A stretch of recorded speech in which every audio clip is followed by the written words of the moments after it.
বিসমিল্লাহ ওয়াসসালাতু ওয়াসসালামু আলা রাসূলিল্লাহ ওয়া আলা আলিহি ওয়া সাহবিহি আজমাইন। সবাইকে আসসালামু আলাইকুম। ওকে, আমার মনে হয় না যে আরেকটা বিরতি দিতে হবে। আমি বিরতির মুডে নেই। ঠিক আছে, আমরা এখন অন্তিম পর্বে।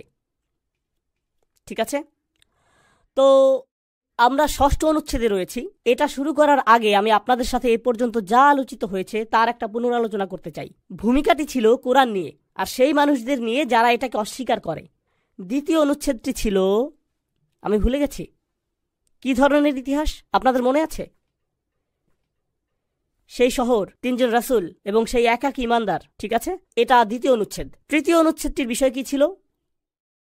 আপনার চারপাশের জগৎ এবং আপনার সামনে যা কিছু রয়েছে তা সম্পর্কে। তারপর চতুর্থ অনুচ্ছেদটি ছিল সেই মানুষদের সম্পর্কে যারা চিন্তা করতে অস্বীকৃতি জানায়। পঞ্চম অনুচ্ছেদের বিষয়বস্তু কি ছিল? সতর্কতা। কোরআনে কত ধরনের সতর্কতার কথা রয়েছে, সেগুলো কি কি? ধ্বংস, বিচার দিবস, আর সেই কথোপকথনের ভিতরে আল্লাহ জান্নাত সম্পর্কে বিস্ময়কর কিছু বিষয় বলেছেন, তাই না? তো তিনি এটাকে সেই সতর্কতার সাথেই রেখেছেন। আর তারপর এই অনুচ্ছেদটি সমাপ্ত হয়ে গেল। আমরা এখন রয়েছি ষষ্ঠ অনুচ্ছেদে। ষষ্ঠ অনুচ্ছেদকে আমরা সমাপনী অনুচ্ছেদ বলতে পারি, এটা উপসংহার। আর এই উপসংহারে আল্লাহ প্রথম অনুচ্ছেদ থেকে পঞ্চম অনুচ্ছেদ পর্যন্ত আলোচিত সকল মৌলিক ধারণাগুলোর পুনরালোচনা করবেন কোনো না কোনোভাবে। এই জিনিসগুলোর পুনরাবৃত্তি হবে। এটা এরকম যে আপনি এই সূরাটি শেষ করার সময় সূরাটি জুড়ে যে পথ নির্দেশনামূলক শিক্ষা এবং মূলনীতিগুলো আল্লাহ দিয়েছেন তার একটা পুনরালোচনা সহকারে সূরাটি শেষ করবেন। আউযু বিল্লাহি মিনাশ শাইতানির রাজীম। বিসমিল্লাহির রহমানির রহিম। ওমা আল্লামনাহু শি'রা ওমা ইয়ামবাগি লাহু। আমরা তাকে কাব্য শিক্ষা দেইনি, আর এটা তার জন্য মানানসইও নয়। এটা তার জন্য যথাযোগ্য না যে তিনি কবিতা রচনা করবেন। ইন হুয়া ইল্লা যিকরুন ওয়া কুরআনুম মুবিন। এটা একটি স্মরণিকা ছাড়া আর কিছুই না, এটা স্মারক ছাড়া আর কিছুই না। আর এটা এমন কোরআন যা সম্পূর্ণরূপে সুস্পষ্ট, যা অত্যন্ত স্বচ্ছ। এটা কোনো মানুষ তথা সৃজনশীল কোনো কবির সৃষ্টি না, বরং এটা অনুপম কোরআন। এটা কিসের পুনরালোচনা? কোথায় এমন কথা এসেছে? তানজিলাল আজিজির রহিম ওয়াল কুরআনিল হাকিম ইন্নাকা লামিনাল মুরসালিন। এগুলো শুরুতেই ছিল, তাই না? এখন এটা পুনরায় এসেছে, কিন্তু এখন বলা হচ্ছে আমরা তাকে কাব্য শিক্ষা দেইনি। আমি কাব্যের এই ধারণা নিয়ে কিছু বলতে চাই। আপনারা জানেন যে রাসূল সাল্লাল্লাহু আলাইহি সাল্লামের কাব্য প্রতিভা ছিল না। যদিও এটা তিনি পছন্দ করতেন, তিনি আসলে এটা পছন্দ করতেন। তার এমন সাহাবীও ছিলেন যারা এটা পছন্দ করতেন, যারা এতে পারদর্শী ছিলেন। এই সূরায় রাসূল সাল্লাল্লাহু আলাইহি সাল্লামকে কিসের সাথে তুলনা করা হয়েছে? তার সাহাবীদেরকে কিসের সাথে তুলনা করা হয়েছে? আপনাদের কি মনে আছে যে আল্লাহ বলেছিলেন সূর্যের জন্য এটা মানানসই নয় যে এটা চাঁদকে ধরে ফেলবে? মনে আছে সেটা? লাশামসু ইয়ামবাগি লাহা আন তুদরিকাল কমার। ইয়ামবাগি, এই সূরায় ইয়ামবাগি শব্দটি আর একবার মাত্র ব্যবহৃত হয়েছে। ওমা আল্লামনাহু শি'রা ওমা ইয়ামবাগি লাহু। আমরা তাকে কাব্য শিক্ষা দেইনি, এটা তার জন্য মানানসইও না। তো শুধু দুইবার ইয়ামবাগি শব্দটি ব্যবহৃত হয়েছে, সূর্যের জন্য এবং রাসূল সাল্লাল্লাহু আলাইহি সাল্লামের জন্য। সিরাজাম মুনিরা। সুবহানাল্লাহ। এমনকি এগুলো সম্পর্কযুক্ত এবং সংগতিপূর্ণ। এখানে সংযোগটি এমনিতেই প্রতিভাত হয়ে ওঠে, কিন্তু ভাষার মাধ্যমেও সংযোগ তৈরি করা হয়েছে। তো চমৎকার এই চিত্রায়ন। আমরা তাকে কাব্য শিক্ষা দেইনি, এটা তার জন্য মানানসইও না। এর মানে যা সূর্যের জন্য মানানসই তা চাঁদের জন্য মানানসই হবে না। যার অর্থ রাসূল সাল্লাল্লাহু আলাইহি সাল্লামের জন্য যা মানানসই তা সাহাবীদের জন্য যেটা মানানসই সেটার সমতুল্য হবে না। রাসূল সাল্লাল্লাহু আলাইহি সাল্লামের কোনো কাব্য প্রতিভা ছিল না। আল্লাহ তাকে এটা শিখতে দেননি, তিনি তাকে এটা মোটেই শিক্ষা দেননি। কিন্তু সাহাবীগণ কি ছিলেন? এতে পারদর্শী ছিলেন। নবীজি কবিতা শুনতে ভালোবাসতেন। একটা ঘটনা আমার মনে গেঁথে আছে, তা এই আয়াতের সাথে সম্পর্কিত। রাসূল সাল্লাল্লাহু আলাইহি সাল্লাম কবিতা মুখস্থ করার চেষ্টা করতেন। যখন তিনি ভালো কবিতা শ্রবণ করতেন তিনি তা মুখস্থ করার চেষ্টা করতেন। আসলে এই দৃষ্টিকোণ থেকে এটা রাসূল সাল্লাল্লাহু আলাইহি সাল্লামের এমন একটা গুণ যা আমার স্মরণে আসে যখন আমি আমার বাবার সাথে কথা বলি। আমার বাবা কবিতা ভালোবাসেন, কিন্তু তার মুখস্থ বিদ্যা অত্যন্ত ভয়ঙ্কর। তিনি কোনো কবিতাই মুখস্থ রাখতে পারেন না, তিনি শুধু একটি কবিতাই পারেন। আর তিনি এটাই আমাকে সবসময় শুনান, সব সময়। তার যে জিনিসটা আমি ভালোবাসি তা হলো তিনি প্রতিবার এটা আমাকে এমনভাবে শুনান যে তিনি নিশ্চিত থাকেন কবিতাটি যেভাবে সমাপ্ত হবে তা শুনে আমি বিস্মিত হয়ে যাব। আমি কি কবিতাটি শোনাবো? ঠিক আছে, বলছি। এটা উর্দুতে। দুঃখিত, বাকি যারা আছেন তারা ইস্তেগফার করতে থাকুন। তিনি বলেন, এক শের সুনাতা হুঁ, জরা গौर से सुनिए। जाओ मैं नहीं सुनाता, किसी और से सुनिए। That's all he ever does. এটুকুই তিনি পারেন। এরপর তিনি হাসতে থাকেন। আর আমার মনে হয় এটা নবীর গুণ, কারণ তিনি আজীবন কবিতা মনে রাখতে পারেননি। যাই হোক, যা ঘটেছিল তা হলো রাসূল সাল্লাল্লাহু আলাইহি সাল্লামের জীবদ্দশায় একটা যুদ্ধে এক নওমুসলিম ছিলেন, আর এই নওমুসলিমটি আগে ছিলেন একজন গোত্রপ্রধান। ঠিক আছে, একটি যুদ্ধ হচ্ছে আর গোত্রপ্রধান নওমুসলিমটি সেখানে ছিলেন। আর ইসলামের আবির্ভাবের আগে গোত্রপ্রধান মানে ছিল অনেক বড় কিছু। আপনি যদি যুদ্ধে যান আর বিজয়ী হন, তাহলে কে সবচেয়ে বেশি অংশ পাবে? গোত্রপ্রধান। কিন্তু এখন সে শুধুমাত্র একজন মুসলিম। আর যখন আপনি একজন মুসলিম হিসেবে যুদ্ধে যান, আপনি কতটুকু পাবেন? সমান অংশ, অন্য সবার মতো। তো তিনি আগে বড় অংশ পেতেন, এখন সমান ভাগ পাচ্ছেন। এতে তিনি অপমানিত বোধ করলেন। এই গোত্রপ্রধান যদিও তিনি মুসলিম ছিলেন, তিনি অপমানিত বোধ করলেন। তাই তিনি মূলত একটা কবিতা রচনা করলেন যেভাবে তিনি অপমানিত হয়েছেন। ঠিক আছে, তো তিনি বললেন, উহিন্তু বাইনা আকরা ওয়া উআইনা। এটা তার কবিতার একটা অংশ। আমি অপমানিত হয়েছি আকরা এবং উআইনা গোত্রের মধ্যবর্তী স্থানে। আকরা এবং উআইনা হলো তার দুটি গোত্রের নাম। তো তিনি বললেন, এই দুটি গোত্রের মাঝখানে আমার সুনাম ভুলুণ্ঠিত হয়েছে ইসলামের কারণে। তো যখন তিনি কবিতাটি রচনা করলেন, যেহেতু তিনি কাব্যে পারদর্শী ছিলেন, কবিতাটি ছড়িয়ে পড়ল। কিন্তু মুসলিমরা যখন এই কবিতাটি শুনল, এটা সেনাবাহিনীর মনোবলে আঘাত করেছিল। তো রাসূল সাল্লাল্লাহু আলাইহি সাল্লাম বললেন, কিছু অর্থ তাকে প্রদান করো, কারণ এই কবিতাটি মুসলিমদের যন্ত্রণা দিচ্ছিল। কয়েক বছর পর রাসূল সাল্লাল্লাহু আলাইহি সাল্লাম এই ব্যক্তিকে দেখতে পেলেন। এর আগে তারা একে অপরের মুখোমুখি হননি। আর রাসূল সাল্লাল্লাহু আলাইহি সাল্লাম বললেন, তুমি সেই ব্যক্তি না যে ওই কবিতাটি রচনা করেছিলে? তারপর রাসূল সাল্লাল্লাহু আলাইহি সাল্লাম কবিতাটি স্মরণ করার চেষ্টা করলেন। তিনি আকরা এবং রুয়াইনা শব্দ দুটিকে স্থানান্তরিত করে বললেন রুয়াইনা ও আকরা। সেই দুইটি গোত্র তিনি তাদের নামকে স্থানান্তরিত করে বললেন। কবিতাতে এটা কি কোনো সমস্যা? কারণ কবিতাতে একটা নির্দিষ্ট ছন্দ থাকে। আপনি যদি ছন্দ বজায় না রাখেন, এটা গোটা জিনিসটাকে এলোমেলো করে দেয়। এখানে তথ্যটি গুরুত্বপূর্ণ না, বরং কবিতার ভঙ্গিটি গুরুত্বপূর্ণ। তখন আবু বকর রাদিয়াল্লাহু তাআলা আনহু রাসূল সাল্লাল্লাহু আলাইহি সাল্লামের পাশে ছিলেন। আর আবু বকর কবিতায় খুব ভালো ছিলেন। তিনি রাসূল সাল্লাল্লাহু আলাইহি সাল্লামকে আস্তে করে বললেন, ইয়া রাসূলুল্লাহ, এটা ছিল বাইনা আকরা ওয়াইনা ও আকরানা, একটা অন্যটার স্থানে। আর রাসূল সাল্লাল্লাহু আলাইহি সাল্লাম বললেন, এতে কি এমন পার্থক্য হয়েছে? আপনি এটা একজন কবিকে বলবেন না, তাই না? এতে কি এমন পার্থক্য হয়েছে? তো আবু বকর সিদ্দিক রাসূল সাল্লাল্লাহু আলাইহি সাল্লামকে বললেন, আল্লাহ সত্য বলেছেন যখন তিনি বলেছেন, অমা আল্লামনাহু শি'রা ওমা ইয়ামবাগি লাহু। তাকে কাব্য শিক্ষা দেয়নি, এটা তার জন্য মানানসই না। তো যাই হোক, আল্লাহ রাসূল সাল্লাল্লাহু আলাইহি সাল্লামকে মোটেই কাব্য প্রতিভা দান করেননি, আর এটা তার জন্য মানানসই না। কারণ এই সমস্ত বিষয় নিয়ে কথা বলার মতো সময় তার ছিল না। তার বক্তব্যের বিষয়বস্তু ছিল সবচেয়ে অকাট্য, স্বয়ং কোরআনুল হাকিম। এগুলো করার সময় তার নেই। এখন তিনি বলছেন, ইনহুয়া ইল্লা যিকরুন, এটা স্মরণিকা ছাড়া আর কিছু না। ইনহুয়া ইল্লা হলো কোরআনের বক্তব্য প্রকাশের একটি ভঙ্গি, যা খুবই শক্তিশালী। কোরআনের সার্বজনীন সংজ্ঞাগুলোর একটি হলো এটা একটা স্মরণিকা। আর স্মরণিকার বাস্তবতা হলো এটাকে সবসময় পুনরাবৃত্ত হতে হবে। কোরআন থেকে আপনি জানতে পারবেন যে স্মরণিকার দ্বারা হৃদয় উপকৃত হয়। স্মরণিকা হলো হৃদয়ের জন্য। আলা বিযিক্রিল্লাহি তাতমাইন্নু আল কুলুব। তো জিকির হলো হৃদয়ের জন্য। আগফালনা কলবাহু আন যিকরিনা, আমি তার হৃদয়কে আমার জিকির থেকে বিমুখ করে দিয়েছি। তো কোরআন প্রথমত হলো জিকির, যার মানে এটা আপনার হৃদয়কে প্রভাবিত করার কথা। কিন্তু তারপর তিনি বলছেন, ইন হুয়া ইল্লা যিকরুন ওয়া কুরআনুম মুবিন, এটা সুস্পষ্ট কোরআন। এখন সুস্পষ্টতা হৃদয়ের বিষয় না, কিসের বিষয়? এটা মনের বিষয়। তো এর আবৃত্তিটি হওয়া উচিত আধ্যাত্মিক, আর একই সাথে এর হওয়া উচিত বুদ্ধিবৃত্তিক। আপনারা ওমা আলাইনা ইল্লাল বালাগুল মুবিন এই ধারণাটি জানেন। এর দুটি আঙ্গিক পুনরায় চলে আসলো এখানে। ইন হুয়া ইল্লা যিকরুন কুরআনুম মুবিন লিউনযিরা মান কানা হাইয়ান, যাতে কোরআন সতর্ক করতে পারে তাকে যে জীবিত আছে। অবশ্যই কোরআন সতর্ক করে এমন ব্যক্তিকে যে জীবিত। কিন্তু এখানে আমরা এমন কিছু শিখছি যা প্রথম অনুচ্ছেদের পুনরালোচনা। প্রথম অনুচ্ছেদে আল্লাহ আমাদেরকে বলছেন, ইন্না নাহনু নুহিল মাউতা, আমরা মৃতকে জীবন দান করি। মনে আছে সেটা? এর একটা অর্থ এটাও ছিল যে তিনি মৃত হৃদয়কে জীবিত করে তোলেন। আর এর শেষে তিনি বলছেন, যাতে আপনি এমন কাউকে সতর্ক করতে পারেন যার হৃদয়ে এখনো কিছুটা জীবন রয়েছে।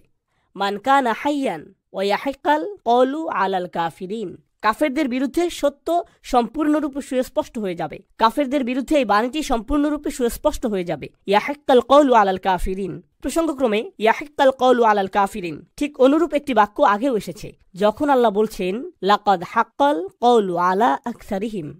এটা একেবারে শুরুতে তিনি বলেছেন, এখন তিনি একেবারে শেষে এটা পুনরালোচনা করেছেন। তো বাণীটি সম্পূর্ণরূপে সত্য হয়ে গিয়েছে কাফেরদের বিরুদ্ধে। হাক্কাল কওল, হাক্কা আলাইহিল কওল, আমি সেটাও আপনাদের কাছে ব্যাখ্যা করছি।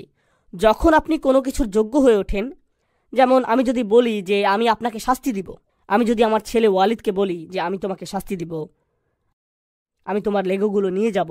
ধরুন আমি বললাম তুমি যদি উপরতলায় না যাও তাহলে আমি তোমার লেগোগুলো নিয়ে যাব, আর সে উপরতলায় গেল না।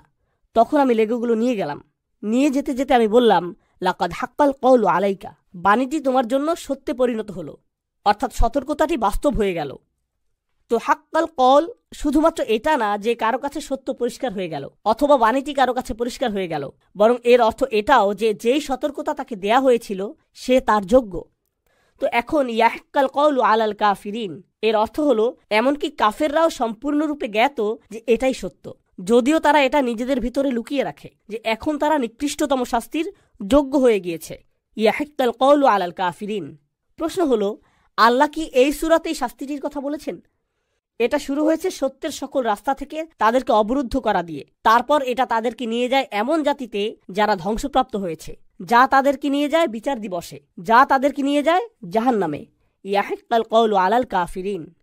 আওয়ালাম ইয়ারাউ আন্না খলাকনা লাহুম মিম্মা আমিলাত আইদিনা, তারা কি দেখেনি আমরা আমাদের নিজ হাত দিয়ে তাদের জন্য কি সৃষ্টি করেছি? আমাদের নিজ হাত দিয়ে তাদের জন্য যা সৃষ্টি করেছি এটা কিসের পুনরালোচনা মনে হয়? তারা কি দেখেনি যা আমরা তাদের জন্য সৃষ্টি করেছি? এটা কোন অনুচ্ছেদে ছিল?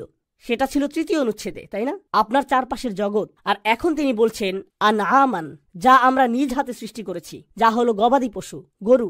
ফাহুম লাহা মালিকুন, তারপর তারা এগুলোর মালিক হয়ে ঘুরে বেড়ায়। তারা এই গরু এবং গবাদি পশুগুলোর অধিকারী হয়। আগেরবার তিনি বলেছিলেন ফলমূল নিয়ে, তিনি বলেছিলেন শস্য নিয়ে যা তারা আহার করে, এছাড়া উদ্যান এবং খেজুর গাছ নিয়ে। আর এখন তিনি বলছেন গবাদি পশু নিয়ে, এবং কিভাবে গবাদি পশুগুলোকে তোমাদের বশ্যতা স্বীকার করানো হয়েছে।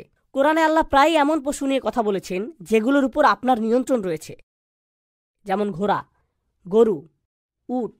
আর এরও একটা কারণ রয়েছে, একটা আধ্যাত্মিক শিক্ষা রয়েছে। এটা একটা বস্তুগত চিত্র যা আধ্যাত্মিক শিক্ষার সাথে সম্বন্ধযুক্ত। আধ্যাত্মিক শিক্ষাটি হলো যে পশুগুলো তোমাদের অধীনে রয়েছে তারা অনুগত, আর যদি তারা অদ্ভুত প্রদর্শন করত তোমরা তা সহ্য করতে না। যদি তোমার ঘোড়া অতিমাত্রায় উন্মত্ত হয়ে যায় তুমি কি করো? তুমি এটাকে ঠান্ডা করো। যদি তোমার গরু দুধ দেওয়া বন্ধ করে দেয় এটা বার্গারে পরিণত হবে, তাই না? তো যেটা আপনার মালিকানাধীন, যখন এটা তার নির্ধারিত কাজ না করে এটা তখন খতম। আল্লাহ বলছেন এটা কি তোমার জন্য একটা শিক্ষা হওয়া উচিত না? যেহেতু আমি তোমার মালিক, তুমি যদি তোমার নির্ধারিত কাজ না করো তাহলে কেন তুমি মনে করছো যে আমার অধিকার নেই তোমাকে বিলুপ্ত করে দেয়ার? বুঝতে পারছেন? তো তারা কি দেখেনি আমার নিজের হাতে তাদের জন্য কি সৃষ্টি করেছি? গবাদি পশু, ফাহুম লাহা মালিকুন, তারা এগুলোর অধিকারী। আর তারপর অযাল্লালনাহা লাহুম, আর আমরা এই পশুগুলোকে তাদের অনুগত করে দিয়েছি। এর উল্লেখ খুবই গুরুত্বপূর্ণ, কারণ পশুগুলোকে যেহেতু তাদের মালিকদের অনুগত বানিয়ে দেয়া হয়েছে, তাহলে তুমি কেন আল্লাহর আনুগত্য স্বীকার করছো না? ফামিনহা রকুবুহুম ওয়ামিনহা ইয়াকুলুন, আর এই পশুগুলোর মধ্যে কিছু হলো তাদের বাহন। রকুবুহুম, তাদের বাহন। আল্লাহ কি বাহনের কথা আগে বলেছেন? কোন দুটি বাহনের কথা তিনি উল্লেখ করেছেন মনে আছে আপনাদের? তিনি বলেছেন জাহাজের কথা। তিনি মানুষের বাহন হিসেবে উটের কথা উল্লেখ করেছেন, অথবা অন্য ধরনের বাহন যা সম্পর্কে তারা এখনো জানে না। ওয়ামিনহা ইয়াকুলুন, এগুলো থেকে তারা আহার করে, তারা এমনকি এগুলো খায়ও। এটা বিচার দিবসের আরেকটি নিদর্শন যা আপনি আপনার মুখে প্রবেশ করান। আর তারপর ওয়ালাহুম ফিহা মানাফিউ ওয়া মাশারিব, এই সকল পশুর মধ্য থেকে এগুলো থেকে তারা সব ধরনের উপকারিতা পায়। তারা এগুলো থেকে লোম সংগ্রহ করে, তারা এগুলো থেকে চামড়া পায়, তারা এগুলোর হাড় বিভিন্ন কাজে ব্যবহার করে, তারা সকল ধরনের উপকার পায়। ওয়া মাশারিব আফালা ইয়াশকুরুন, কেন তারা কৃতজ্ঞ নয়? তারা কি এজন্য কৃতজ্ঞ নয়? লক্ষ্য করুন, এর আগে তিনি যখন কৃতজ্ঞ হওয়ার কথা বলেছেন তখন খাবারের কথা বলেছেন, আর এখন তিনি পানীয়র কথা বলছেন। এর আগে তিনি ফলের কথা বলেছেন যা আপনি আহার করেন, আর এখন তিনি তাকে পরিপূর্ণতা দান করেছেন। তাই কৃতজ্ঞতার বিষয়টি পরিপূর্ণতা লাভ করল। ওয়াত্তাখাযু মিন দুনিহি আলিহাতান লাআল্লাহুম ইনসারুন, তারা আল্লাহর পাশাপাশি অন্য উপাস্য গ্রহণ করেছে যাতে তারা সাহায্য পেতে পারে। এটা আরেকটা সমালোচনা। আল্লাহ বলছেন কেন তারা তাদের সামনের বাস্তবতা লক্ষ্য করে না। আমরা এই 6ষ্ঠ অনুচ্ছেদে সেটা পুনরায় আলোচনা করছি, কিন্তু এখন তিনি তাদের অপরাধগুলোতে ফিরে যাচ্ছেন। আর এই অপরাধগুলো হলো পূর্বের জাতিগুলোর কৃত অপরাধসমূহের অনুরূপ, যেমনটি এসেছে 2য় অনুচ্ছেদে ইতিহাসের শিক্ষায়। সেখানে মানুষ অন্য উপাস্যদের সুপারিশের প্রত্যাশা করেছিল। তো তিনি বলছেন যে তারা আল্লাহ ছাড়া অন্য উপাস্য গ্রহণ করেছে, লাআল্লাহুম ইনসুরুন, যাতে তারা সাহায্য পেতে পারে। তাদের কি বলা হয়নি ইত্তাকু মা বাইনা আইদিকুম ওয়া মা খালফাকুম, সতর্কতা গ্রহণ করো, নিজেদেরকে রক্ষা করো, যথাযথভাবে চিন্তা শক্তিকে ব্যবহার করার মাধ্যমে সতর্কতা গ্রহণ করো তা থেকে যা তোমাদের সামনে রয়েছে এবং যা পেছনে রয়েছে। কেন তোমরা মিথ্যা উপাস্যদের কাছ থেকে সাহায্য এবং সুরক্ষা চাইছ? লা ইয়াস্তাতিউনা নাসরাহুম, এই উপাস্যগুলো তাদের কোনো কাজে আসবে না, তারা কোনো সাহায্য প্রদানে সক্ষম না। ওয়াহুম লাহুম জুনদুম মুহতারুন, তাদেরকে তাদের বাহিনী রূপে উপস্থিত করা হবে। অন্য কথায় আল্লাহ বিচার দিবসের দৃশ্যটি চিত্রায়িত করেছেন, যেখানে এই মিথ্যা উপাস্যদের উপাসনাকারী মুশরিকরা দাঁড়িয়ে থাকবে আর তাদের উপাস্যগুলো সেখানে দাঁড়িয়ে থাকবে। তুমিও এখানে? তোমার তো ভিআইপি সেকশনে থেকে এখন আমাকে সাহায্য করার কথা ছিল, তুমি এখানে কেন? আমি শুধু একটা মূর্তি ভাই, আমরা দুজনেই আগুনে পড়ব, আর আমাকে জ্বালানি হিসেবে ব্যবহার করা হবে তোমার আগুনকে প্রজ্বলিত করার জন্য। কারণ আল্লাহ বলছেন ওয়াকুদুহান নাসু ওয়াল হিজারা, এর জ্বালানি হবে মানুষ এবং পাথর, সেই পাথর যা দিয়ে মূর্তিগুলো নির্মিত হয়েছে। তো সেই মূর্তি নিজেও সেখানে দাঁড়িয়ে থাকবে আর বলবে দাঁড়াও, এটা তো ভালো লক্ষণ না। ওয়াহুম লাহুম জুনদুম মুহদারুন ফালা ইয়াহজুনকা কওলুহুম, তারা যা বলে তাতে আপনার দুঃখিত হওয়া উচিত না। তিনি কাকে উদ্দেশ্য করে বলছেন? নবীজিকে। তাদের উক্তি আপনাকে দুঃখিত করবে এটা উচিত না। এটা আল্লাহর পক্ষ থেকে রসুল সাল্লাল্লাহু আলাইহি সাল্লামের প্রতি সান্ত্বনা। আগের কোন অনুচ্ছেদে আল্লাহর পক্ষ থেকে রসুল সাল্লাল্লাহু আলাইহি সাল্লামের প্রতি সান্ত্বনার কথা রয়েছে? 1ম অনুচ্ছেদ ইন্নাকা লামিনাল মুরসালিন আলা সিরাতিন মুস্তাকিম, পুনরাবৃত্তি। তারপর 2য় অনুচ্ছেদে রব্বুনা ইয়ালামু ইন্না ইলাইকুম লামুরসালুন, তার পক্ষ থেকে আমাদের জন্য সান্ত্বনা রয়েছে, তোমাদের কাছ থেকে কোনো মূল্যায়ন পাওয়ার প্রয়োজন আমাদের নেই। আর এখন আল্লাহ তাকে সান্ত্বনা প্রদান করছেন, তাদের বক্তব্য নিয়ে আপনার দুশ্চিন্তা করার প্রয়োজন নেই। ইন্না না'লামু মা ইউসিররুনা ওয়া মা ইউ'লিনুন, আমি জানি তারা যা গোপন করে এবং যা তারা প্রকাশ করে। আমি জানি যা তারা গোপন করে রাখে এবং যা তারা ব্যক্ত করে। এটাও একটা পুনরালোচনা, কারণ সত্য সুস্পষ্ট হয়ে গিয়েছিল তাদের হৃদয়ের গভীরে, তাই না? লাকাদ হাক্কাল কওলু আলা আকসারিহিম, তো আল্লাহ বলছেন তাদের গোপনীয়তাগুলো আমি জানি, আর অপরদিকে যে মিথ্যা তারা প্রকাশ করে তাও আমি জানি। ওমা ইউ'লিনুন। এখন আওয়ালাম ইয়ারাল ইনসানু, এই আয়াতে যাওয়ার আগে আসুন জেনে নেই কেন তারা বাণীটি প্রত্যাখ্যান করেছিল, কেন তারা জিনিসগুলো গোপন করেছিল আর প্রকাশ করেনি যা তারা সত্য হিসেবে জানত। অহংকার, তাই না? তো আল্লাহ এখন অহংকারকে আঘাত করবেন, কারণ এটাই প্রকৃত সমস্যার কারণ হয়ে দাঁড়িয়েছে। মানবজাতি কি দেখেনি যে আন্না খলাকনাহু মিন নুতফা, আমরা তাকে সৃষ্টি করেছি নোংরা তরল থেকে, একটা ফোঁটা থেকে। ফাইদা হুয়া খসিমুম মুবিন, তারপর আকস্মিকভাবে সে প্রকাশ্যে একটানা তর্ক করা শুরু করল। সে নিজেকে কি মনে করেছে? আপনারা জানেন সূরাটির শুরুতে কুরাইশদেরকে জিজ্ঞেস করা হয়েছিল যে তোমরা নিজেদেরকে কি মনে করছো, আর এখন আল্লাহ বলছেন মানবজাতি নিজেকে কি মনে করছে? তুমি শুধুমাত্র একটু নোংরা তরল, তুমি এতই বড় হয়ে গেছো আর এখন তর্ক করা শুরু করেছো। পাকিস্তানিরা এটা ভালো করে জানেন। আমরা এই বাক্যটা আমাদের সন্তানদের ক্ষেত্রে ব্যবহার করি যখন তারা উঁচু স্বরে কথা বলে। হা হা, আপ তো তুম বহুত বারে হো গায়ে হো, এখন তো তুমি অনেক বড় হয়ে গেছো, মাশা আল্লাহ। এরকম আগে শুনেছেন? আল্লাহ আসলে এটাই ব্যবহার করেছেন কুরাইশদের সাথে। ও, তোমরা এখন অনেক ক্ষমতাধর হয়ে গেছো, এখন তোমরা আল্লাহর সাথে তর্ক করতে চাও। চমৎকার। আর এই ধারণাটি ফাইদা হুয়া খসিমুন, আকস্মিকভাবে সে তর্ক করা শুরু করলো। তর্ক করা সম্পর্কে এই প্রথম আমরা শুনছি না। আল্লাহ আগে বলেছেন মা ইয়ানজুরুনা ইল্লা সাইহাতান ওয়াহিদাতান তাখুযুহুম ওয়া হুম ইয়াখিসিমুন, শুধুমাত্র একটি বিস্ফোরণ ছাড়া তারা আর কিছুই দেখবে না যখন তারা তাদের যুক্তিতর্কে লিপ্ত থাকবে। আর আল্লাহ বলেছেন যে তোমরা কি মনে করছো যে এই যুক্তিতর্ক করার সুযোগ তোমাদের রয়েছে? তোমরা কি মনে করছো যে এরকম জঘন্য হওয়ার সুযোগ তোমরা পাবে? আল্লাহ বলেছেন দরাবালানা মাসালান, সে আমাদের জন্য সকল ধরনের দৃষ্টান্ত প্রদান করে। সে আমাদের জন্য তাত্ত্বিক চিত্রকল্প তৈরি করা শুরু করে, যা এর আগে এই সূরাতে এসেছে। আনুতাইমু আল্লাহু ইয়াশাউল্লাহু ওয়া তাআমা, আমরা কি এমন কাউকে আহার করাবো যাকে আল্লাহ চাইলে নিজেই আহার করাতে পারতেন? আল্লাহ যদি চাইতেন তিনি নিজেই তাদেরকে আহার করাতে পারতেন। সে আল্লাহকে নিয়ে মতবাদ তৈরি করছে, তাই না? আল্লাহ বলছেন সে আমাকে নিয়ে তত্ত্ব উদ্ভাবন করছে। ওয়ানাসিয়া খলকা, আর সে তার নিজের সৃষ্টিকেই ভুলে যাচ্ছে।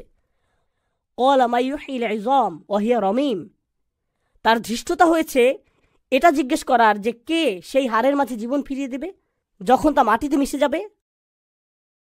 রমিম আরবিতে রিম্মাহ অর্থ মাটি, আসারা, আর রিম্মাতু হিয়াসারা। তো সে বলে এই ক্ষয়প্রাপ্ত হাড়গুলোতে কি জীবন ফিরিয়ে দেওয়া হবে? এটা কে করবে? সে আল্লাহর ক্ষমতাকে প্রশ্নবিদ্ধ করছে। এটা অহংকারের চরম সীমা। ভুলে গেছো যে তুমি নিজে কি থেকে সৃষ্টি হয়েছ? তা মাটির চেয়েও জঘন্য। কুল ইহ্য়িহাল্লাযী আনশাআহা আউওয়ালা মাররাহ, তাদেরকে বলে দাও যিনি এটাকে প্রথমবার জীবন দিয়েছেন তিনি আবারও এটাকে জীবিত করবেন। তিনি এটাকে প্রথমবার সৃষ্টি করেছেন।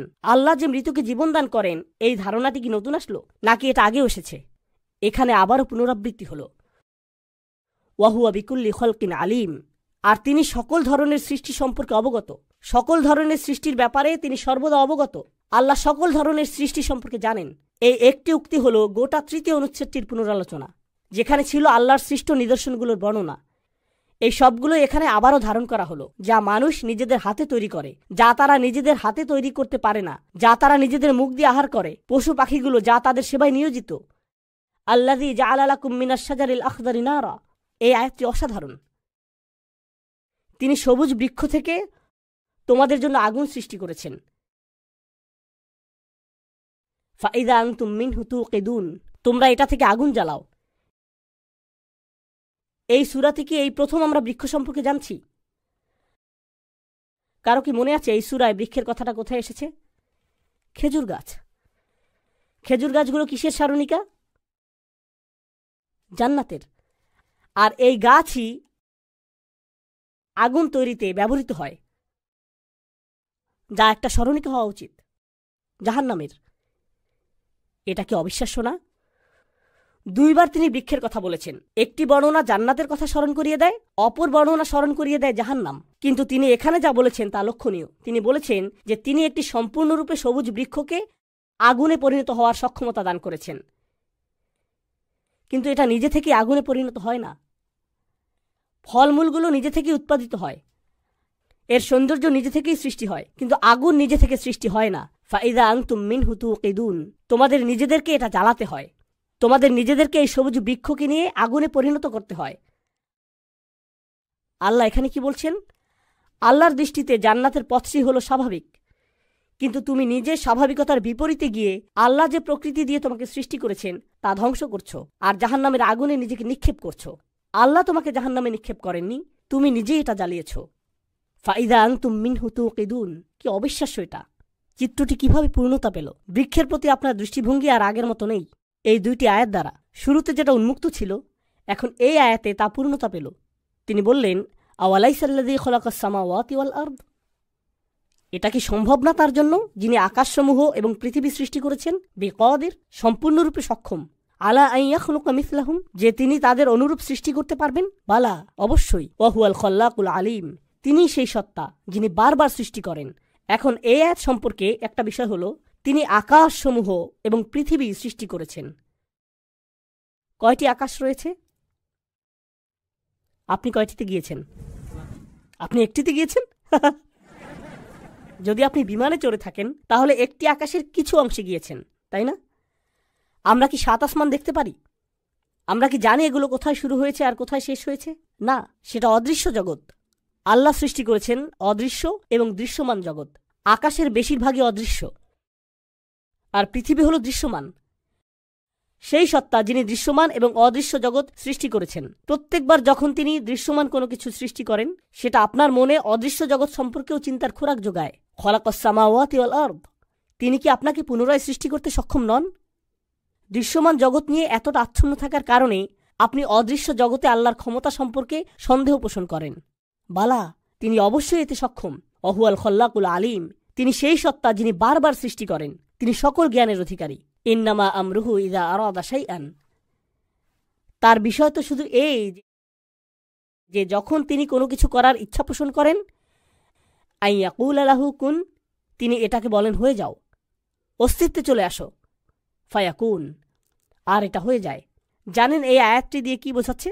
এর আগে আল্লাহ বলেছেন যে তোমাদেরকে ধ্বংস করা কঠিন কিছু না, শুধু একটি বিস্ফোরণই যথেষ্ট, আর তোমরা শেষ হয়ে যাবে। এখন তিনি বলছেন যে তোমাদের পুনরায় সৃষ্টি করা তার জন্য আরো বেশি সহজ। তাকে শুধু একটি শব্দ উচ্চারণ করতে হবে আর তোমরা পুনরায় জীবিত হয়ে উঠবে। ফায়াকুন। তোমরা কি মনে করেছো যে আমি তোমাদেরকে পুনরায় সৃষ্টি করতে পারবো না?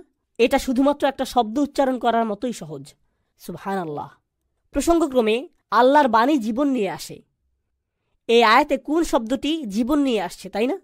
এটা আসলে বিস্ময়কর, কারণ কোরআনও মৃত হৃদয়ে প্রাণের সঞ্চার করে, যেটা নিজেও আল্লাহর বাণী। তো এটা আল্লাহর বাণীর দুটি ভিন্ন মাত্রা, যা এই আয়াতে উল্লেখ করা হয়েছে।